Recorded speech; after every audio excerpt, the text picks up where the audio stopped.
Hello， 各位觀眾朋友，大家好啊！咁今日咧同大家盤點下咧2025年咧3月份咧珠海嘅新樓賣得最好嘅8個樓盤啊！咁睇睇有冇你關注嘅樓盤啊！咁3月份珠海嘅新樓咧，一共係賣咗1108套啊！咁前8名嘅樓盤咧係珠海邊啲板塊咧？點解賣得咁好咧？又適合咩樣嘅人群咧？跟住我嚟一齊睇睇啊！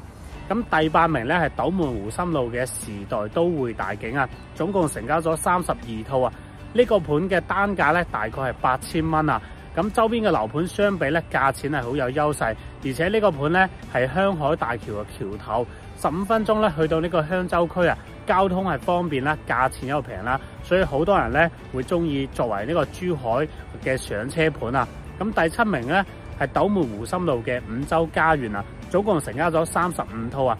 呢個盤咧有住交標高、品質高、得房率高嘅優勢，88平咧就可以做到4房2廳2衛啊！使用面積咧高達120%啊！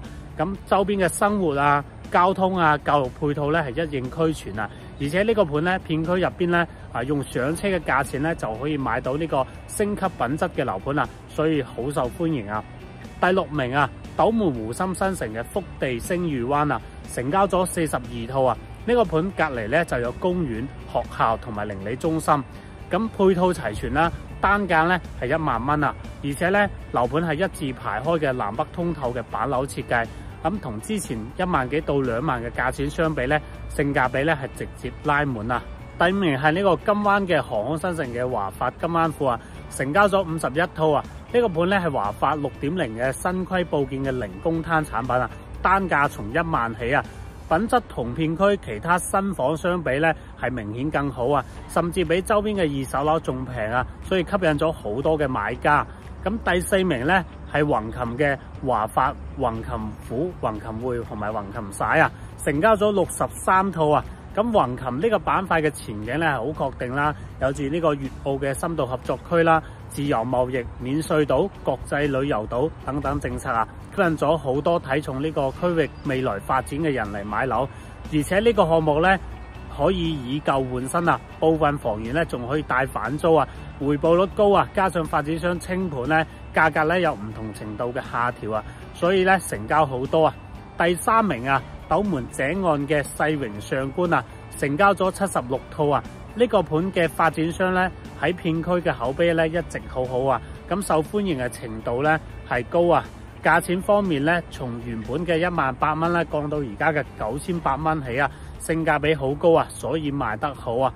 咁第2名咧係十字門嘅灣璽1號啊，成交咗109套啊！咁呢個盤咧係華發優家6.0加新規佈建嘅零公攤產品啊，而且係片區入邊咧唯一自帶高端嘅私家會所嘅樓盤啊。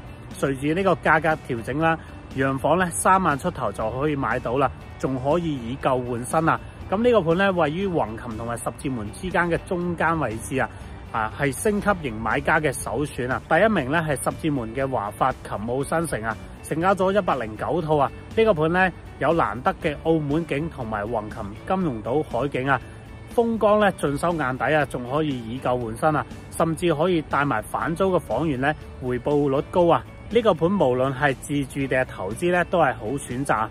咁以上咧3月份成交嘅排名前8名嘅樓盤咧，大家睇完咧有乜心水樓盤嘛？咁如果你有置業珠海嘅需求咧，唔知點樣選擇地段樓盤戶型嘅，歡迎咧 WhatsApp 或者電話聯絡龍生呢邊傾一傾嘅，或者想了解珠海更多嘅樓市資訊咧，可以持續關注我哋嘅節目啊！我哋下集時間再見啦，拜拜。